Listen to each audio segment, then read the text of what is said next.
have seen, we almost dominated in the full normal period of time, and except that penalty, which I think it was very harsh for us and soft. For me, the opponent player did not even claim for the penalty. I don't know how you can give soft penalty like this and killing us like this. It's all about scoring. Stats will show 70%, 80% of the ball position, and we created a lot of opportunities.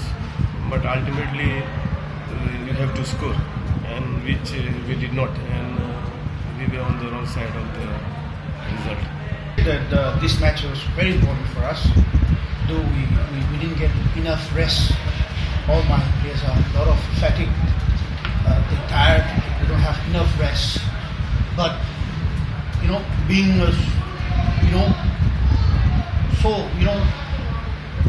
they tried, and then they give their life for the club and for me and for themselves. That they give 100%. This is a very good sign for this club, because the way their attitude, the way they promise, the way they are working hard, the way their spirit is wonderful.